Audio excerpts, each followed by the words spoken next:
ஏலா என்ன என்ன நொன்ன மனுஷ ஒருத்தங்க உட்கார்ந்து தெரியாம போயிட்டாங்க. வாழாங்க. ஆட்டை என்ன பண்றதா? என்ன ஆடு? 2 பொட்டா 2 கடா. கூட அதுக்கெல்லாம் சந்தோஷமா இருக்கேன். சரிதான். இவளை விட இவ தங்கச்சி ரொம்ப பிரமாதமா இருப்பாங்க. இவங்க அம்மா அவங்க அம்மாவை பத்தி பேசாதீங்க. அது ஏன் ஆள் இல்ல. அப்படி எனக்கு மாமனாரு. மாமா அப்படி ஓரம் போதுங்க மாமா. போங்க மாமா.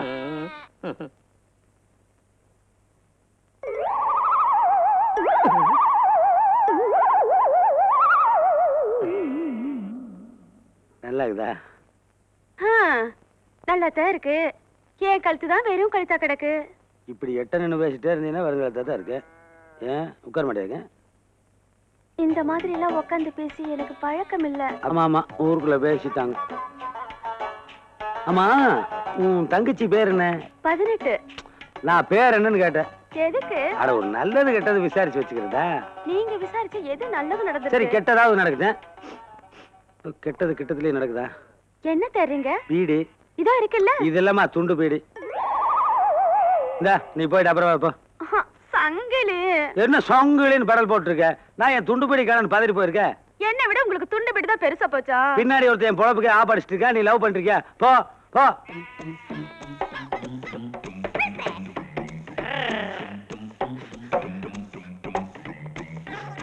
ஏங்க சும்மா அழுகுறீங்க? ஏமாமா இது உங்களுக்கே நல்லா இருக்கா? என்ன அன்னைக்கு என்னடானா நான் கழட்டி போட்ட பழைய துணி எடுத்து போட்டீங்க. இன்னைக்கு என்னடானா நான் குடிச்சு போட்ட துண்டு பீடி எடுத்து குடிக்கிறீங்க. நீங்க குடிச்சு போட்ட துண்டு பீடி தானுங்களே. அந்த துண்டு பீடியில் தானே விவகாரமே இருக்கு. அவன் குடிச்சு போட்ட துண்டு பீடியை குடிச்சிட்டு தானே நான் அவனையே கழுத்துட்டு நான் அந்த இடத்துக்கு வந்து உட்காந்துருக்கேன். நீங்க என் துண்டு பீடியை குடிக்கிறீங்கன்னா இதுல ஏதோ விஷயம் இருக்குது. அடிவயத்துல புளியை கரைக்குதே. இதை பாருங்க, நீங்க சிகரெட் குடிங்க, சுருட்டு குடிங்க, பீர் குடிங்க, விஸ்கி குடிங்க, பிராந்தி குடிங்க, நானே வாங்கி தரேன். ஆனா உங்க கால் விழுந்து கேட்கிறேன், துண்டு பீடி மட்டும் குடிக்காதீங்க. கீழே போட்டுருங்க போட்டுருங்க. இனிமேல் குடிக்க மாட்டீங்களே? அப்பா போயிட்டா. ஏண்டா ஒரு பொண்ணு கூட சந்தோஷமா பேசிட்டு இருக்கும்போது ஏன்டா இப்படி திடீர்னு டென்ஷன் ஆகுனேன்? ஆமா அவங்க தங்கச்சி நல்லா இருப்பான்னு சொன்னீல, போய் கூட்டு வா. பேட்டி துவைக்கையிலே நம்ம பாட்டு எப்படின்னா, நான் சோப்பு போடையிலே. ஓ பள்ளியம் போய் கருக்கல்ல போய் வெள்ளாட்டங்கள் வாங்கி கொண்டு வந்து கொடுத்தானே, நம்ம அண்ணனுக்கு சூப்பு வச்சாச்சா?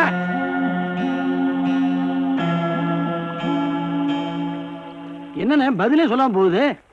ஏன் பள்ளியம்மா சோறு கீறு ஆக்கினியா? வெஞ்சனம் ஏதோ செஞ்சியா? எனக்கு வயிறு பசிக்குதாத்தா.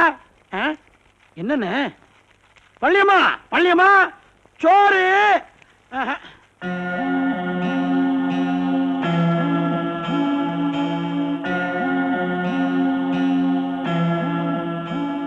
நில்லு பள்ளியம்மா.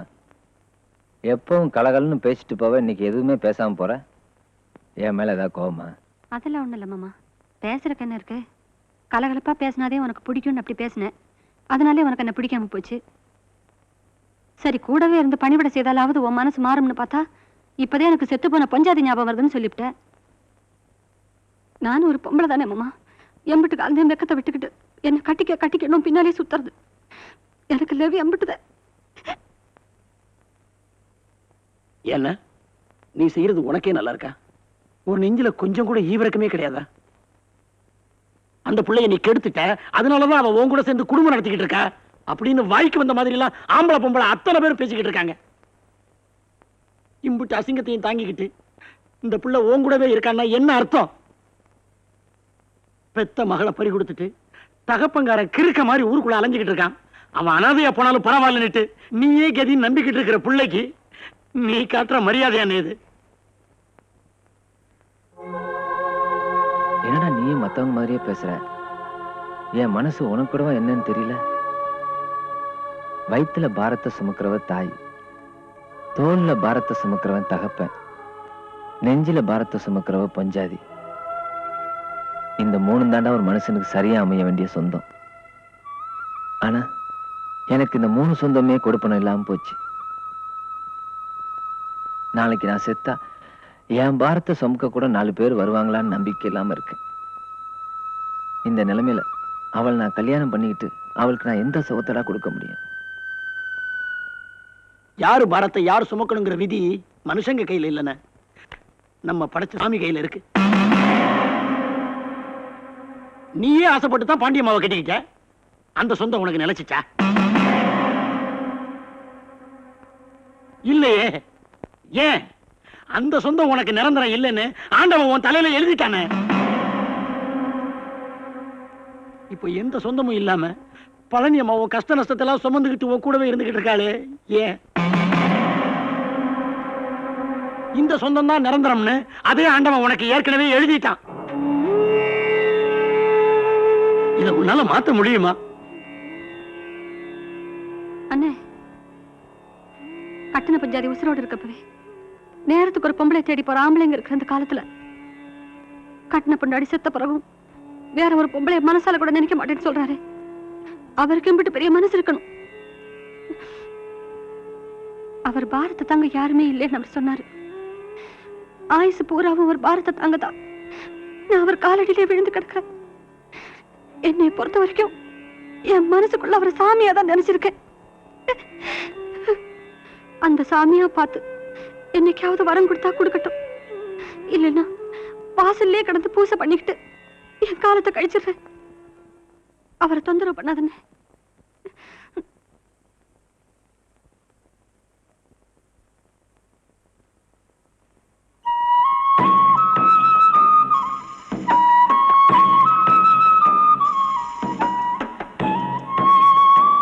மாமா,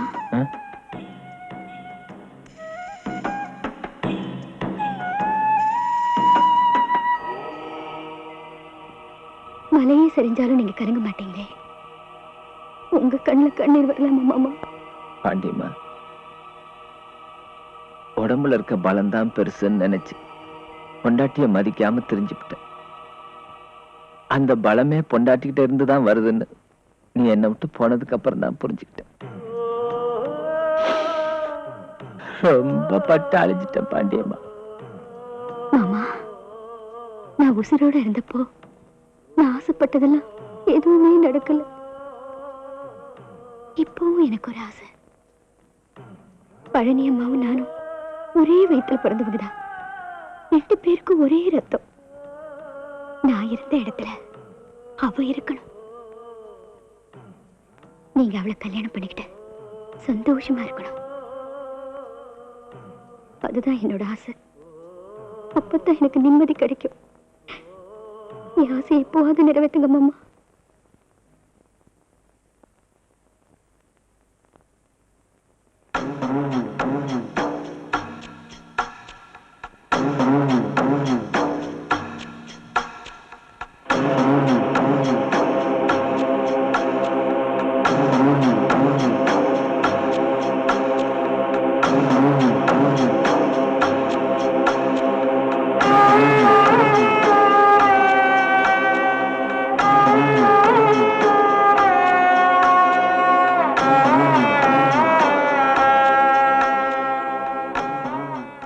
என்ன காலையில இருந்து பாக்குறேன், இவரை காணுமே.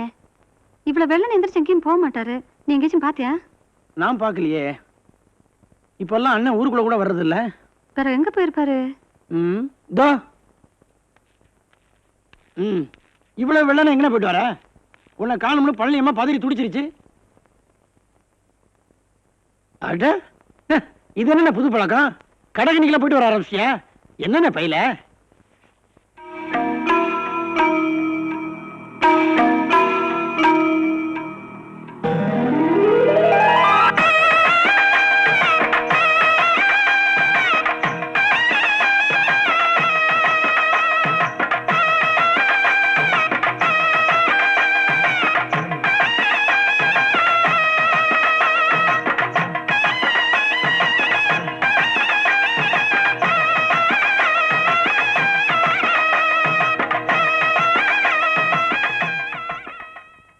கல்யாணம் முடிஞ்ச உடனே இந்த ஊரை விட்டு வேற எங்கேயாவது கண்ணு காணாத இடத்துல போய் கூலி வேலை செஞ்சு பொழைச்சிக்கலான்னு இருக்கேன்.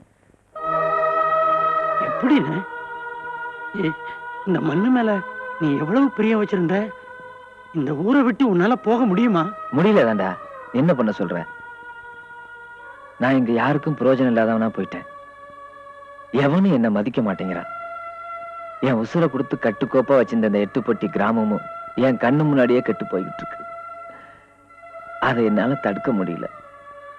இதையெல்லாம் பார்த்துக்கிட்டு என்னால இங்க இருக்க முடியாது. எல்லாம் விதிப்படி நடக்கட்டும். நான் இந்த ஊரை விட்டு சீக்கிரமா போகணும். கல்யாணத்துக்கு ஏற்பாடு பண்ணு.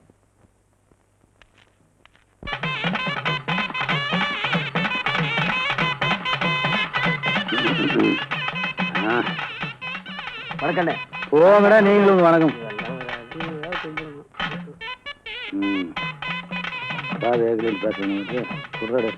பேசுமா எல்லாத்தையும் பிடிச்சதாவே எனக்கும் கொஞ்சம் வைங்க. பிடிச்சது கொஞ்சம் பகுமானத்தை பாத்தியா? பாருங்கண்ணா விட வாய முடியா வாய் கடிச்சா போறாங்க. ஐயோ நீங்க வந்த? ஐயோ சங்கிலி புடுங்க விடமாட்டா போல் இருக்கே. உட்காரு. மடியில் உட்காரு, இல்லை கீழே உட்காரு, நடுவில் உட்காரு.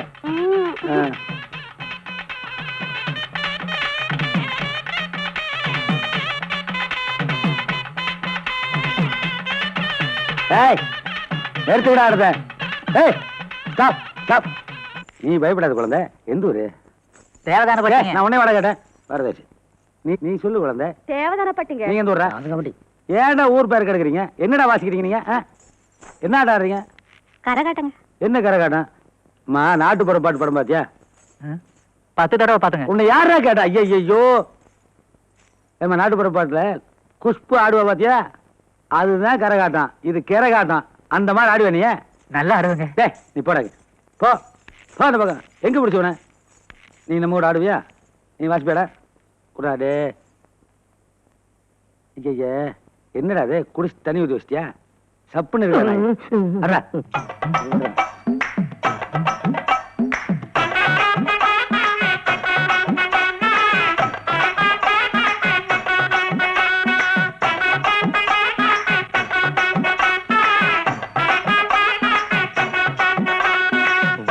வைந்தாரே ஒரு உனப்ப தட்டுந்தாரே, நீ ஒத்துக்கிட்டு வாடி நம்ம வட பக்கம் போவோம். ஒத்தருவாய் வேணாம் உனப்ப தட்டும் வேணாம், ஒத்துக்கிற மாட்டே நீ ஒதுக்கி நில்லு மாமோய்.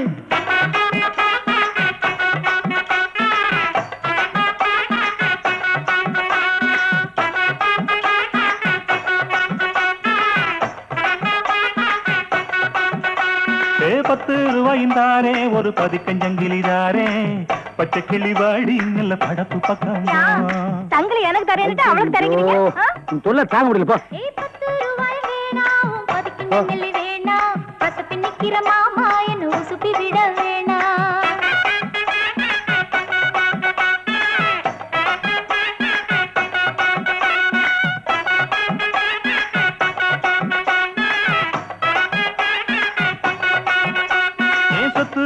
தாரே சாவி கொத்தும் கையில தாரே, 10:30 மணிக்கு மேல நீ வெத்தல காட்டுக்கு பாடி. ஓ சுத்து சோகம் வேணா என் புத்தி கட்ட மாமா, மஞ்சள் தள்ளி போதும் மடியில நான் வாரே. ஐயோ அதுக்கு தானே வந்தேன். கொடுங்க மனுஷனை கொஞ்ச நேரம் நிம்மதியா ஆட விடுறியா? இந்தா என்னது முடிஞ்சு போச்சா? ஆட போங்கப்பா. மழை பெஞ்சு கம்மா நிறைஞ்சு தண்ணி தெக்கு தெக்குன்னு தழும்பி நிக்குது.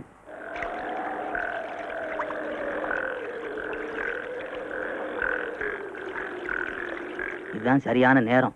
கரையை தொட்டுக்கிட்டு நிக்கிற தண்ணிய லேச தட்டி விட்டோம்னா தண்ணி ஏன் ஊருக்குள்ள வந்துடும். கம்மாய வெட்டின பழியும் நம்ம மேல வராது. அட பாவிங்களா, அந்த கம்மாயை வெட்டி விட்டீங்கன்னா அதை சுத்தி இருக்கிற ஊருக்கு தண்ணிக்குள்ள முங்கி அழிஞ்சு போகுண்டா.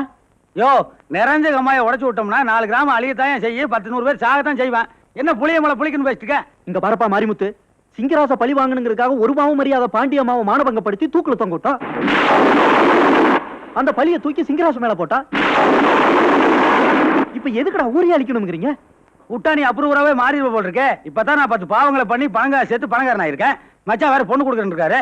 குடும்பஸ்தனாக நேரத்துல குறுக்கோள ஓட்டிருக்கேன். நீ மூஞ்சி பாரு மச்சான். நீங்க சொல்லி அனுப்புங்க மச்சான். ஏய் போய் கம்மாயை வெட்டி விடுங்கடா.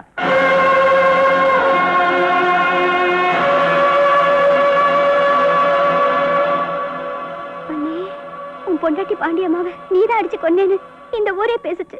ஆனா நடந்தது அது இல்லைன்னு. என் புள்ள தானா செத்துருந்தா தூக்கி புதைச்சிட்டு நிம்மதியா இருந்திருப்பேன். ஒரு கூலிக்காரனோட ஓடி போயிட்டாங்கிற அவமானத்தில கொடுத்துட்டு செத்துருக்கா. அது காரணம் யாரு? நான் பட்ட வேதனையும் அவமானத்தையும் உன் புருஷன் பட வேண்டாம். அந்த எட்டுப்பட்டி கம்மா தண்ணியை என் ஊருக்குள்ள வர்றதுக்கு உன் புருஷன் தான் இடைஞ்சலா இருக்கேன். இது 3 தலைமுறை பகை. அது இப்போ உன் மூலமாச்சும் தீரப்போகுது.